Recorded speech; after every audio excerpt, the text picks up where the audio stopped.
El proceso de servicio farmacéutico se encuentra en el Decreto 2200 del 2005. Dentro de los procesos generales incluye el almacenamiento de medicamentos y dispositivos médicos. Este almacenamiento es un proceso técnico y administrativo que consiste en ubicar en el almacén o farmacia los medicamentos y dispositivos médicos de acuerdo a las buenas prácticas de almacenamiento que garanticen la calidad, resguardo de la seguridad hasta la distribución o su utilización.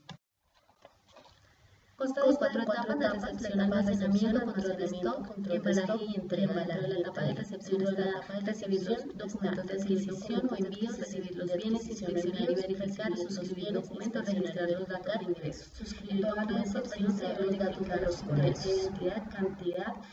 revisar las características externas, rótulos, estados de los envases y se hace una recepción física de medicamentos e insumos que debe ser confrontada contra la guía o la factura.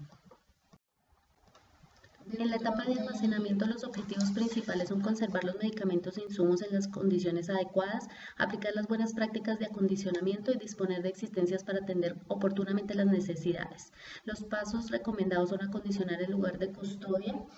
definir las áreas de almacenamiento y acondicionarlas, clasificar los bienes, separarlos en función del método de ordenamiento definido, identificar el lugar de almacenamiento, trasladar y ubicar los medicamentos a los lugares previamente identificados, registrar el ingreso de los medicamentos con una tarjeta de control visible y conservar los medicamentos aplicando las buenas prácticas de almacenamiento.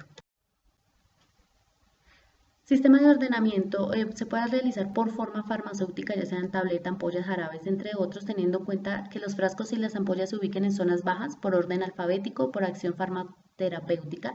Dentro del sistema de ordenamiento, los medicamentos e insumos deben ordenarse en estantes o vitrinas, evitando ponerlos en contacto con la pared y el piso. Los medicamentos con fecha de vencimiento más cortas deben ir en la primera fila, de manera que se entreguen de primeras, y debe mantener una temperatura ambiental entre 15 y 25 grados centígrados. Dentro de la etapa de control de stock, los objetivos son constatar las condiciones de los medicamentos en custodia temporal, adoptar medidas correctivas para cada caso, reportar información sobre situación de inventario, cotejar registros con cantidades, que es el mismo inventario físico, detectar situaciones de riesgo, ya sea a los trabajadores, a los inventarios o a las locaciones, e informar esos resultados a la gerencia. Dentro de la etapa de embalaje y entrega, los objetivos son cerrar el ciclo de almacenamiento, atender las necesidades de medicamentos e insumos a través de la distribución. Los pasos recomendados son revisar el periodo de requerimiento de establecimiento, seleccionar los medicamentos y ubicarlos, retirar las existencias de los medicamentos e insumos incluidos en el periodo, clasificar los medicamentos, comprobar el pedido, disponer de medicamentos e insumos, asegurar que el embalaje se ciña a las especificaciones, considerar que algunos medicamentos e insumos requieren un envase y un manejo especial. Dentro del decreto 1403 se habla de las condiciones locativas. Las áreas de almacenamiento de medicamentos deben ser independientes, diferenciados y señalizados con condiciones ambientales, temperatura y humedad relativa controladas.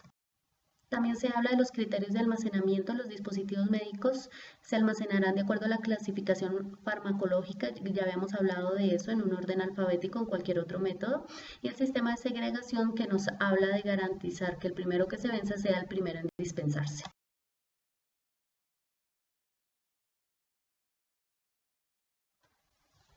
Hay algunas consideraciones generales sobre la conservación de medicamentos que son, por ejemplo, las tabletas se conservan mejor que las cápsulas, los frascos pequeños son mejores que los grandes, pues evitan la necesidad de abrir el frasco muchas veces, los productos sensibles a la temperatura deben ser conservados en lugares con mayor ventilación, las formas inyectables son más sensibles a la temperatura que las sólidas, también nos habla del almacenamiento a temperatura y humedad controladas, dependiendo de la temperatura se deben usar aire acondicionado o ventiladores, cadena del frío, la distribución, conservación y manejo de las vacunas necesita una cadena de frío, y también de algunos medicamentos que son fotosensibles. Entonces estos medicamentos no deben ser expuestos a un exceso de luz.